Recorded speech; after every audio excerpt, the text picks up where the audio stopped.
আমরা কেউ সংখ্যাগুরু নই, কেউ সংখ্যালঘিষ্ঠ নই, কারণ আমি বিশ্বাস করি আপনারা সংখ্যালঘু নন, আপনারা হচ্ছেন বাংলাদেশি নাগরিক। ধর্ম যার যার, কিন্তু রাষ্ট্রটি হচ্ছে সবার। এই বোধ যদি আমাদের থাকে, এই সম্পর্ক যদি আমাদের ভালো ধারণা থাকে, তাহলে আমরা কখনো হিংসার মধ্যে যেতে পারি না। কি ভয়াবহ চিন্তা করেন যে কোন বিশ্ব, সেই বিশ্বে ধর্মের কারণে একজন মানুষ আরেকজন মানুষকে হত্যা করে,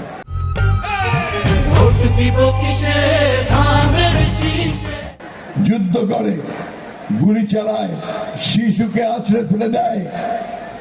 সেই বিশ্ব, সেই পৃথিবীতে আমরা দেখতে চাই না। আমরা দেখে পৃথিবী ভালোবাসার পৃথিবী দেখতে চাই। ধর্ম, গোত্র, বর্ণ দিয়ে মানুষের মধ্যে বিভেদ সৃষ্টি করা, এটা হচ্ছে এক ধরনের সুবিধাবাদ ও এক ধরনের বর্ণবাদ। প্রিয় ভক্তবৃন্দ, আপনারা সবাই জানেন যে আমার ধর্ম বিশ্বাস ভিন্ন।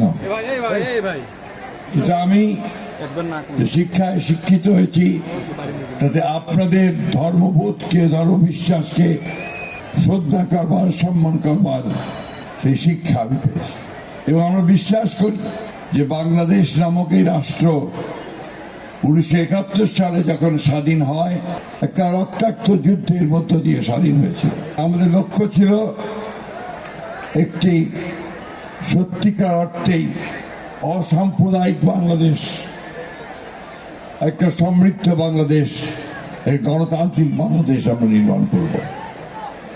কিন্তু দুর্ভাগ্য আমাদের, এই বাংলাদেশকে সাম্যের ভিত্তিতে, ইনসাফের ভিত্তিতে নির্মাণ করবার জন্য আমাদেরকে বারবার রক্ত দিতে হয়েছে, বারবার রাজপথে গিয়ে দাঁড়াতে হয়েছে, সংগ্রাম করতে হয়েছে, লড়াই করতে হয়েছে, জুলুম সহ্য করতে হয়েছে, নির্যাতন সহ্য করতে হয়েছে।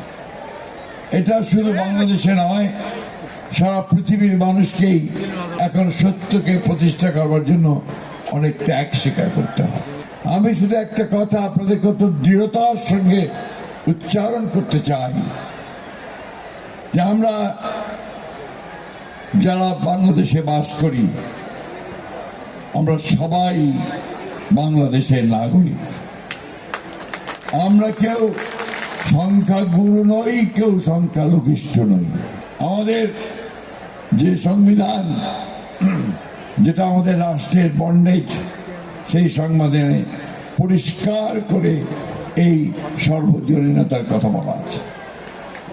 আমাদের নেত্রী, যিনি কিছুদিন আগেই বিগত হয়েছেন, যা সেই স্ক্রিপ্টে লক্ষ লক্ষ মানুষ ঢাকা রাজপথে সমবেত হয়েছিল, বেগম খালেদা জিয়া, তিনি সবসময় একটা কথা বলতেন। যখনই আপনাদের সম্প্রদায়ের নেতাদের সঙ্গে তার কথা হতো বা কোনো অনুষ্ঠানে তিনি যেতেন, তিনি বলতেন, আমার সামনে আপনারা নিজেদেরকে সংখ্যালঘু বলবেন না, কারণ আমি বিশ্বাস করি আপনারা সংখ্যালঘু নন, আপনারা হচ্ছেন বাংলাদেশি নাগরিক। আমাদের দলের যে গঠনতন্ত্র, সেই গঠনতন্ত্র পরিষ্কার করে বলা আছে যে আমরা সকল ধর্মের প্রতি শ্রদ্ধাশীল এবং আমরা বিশ্বাস করি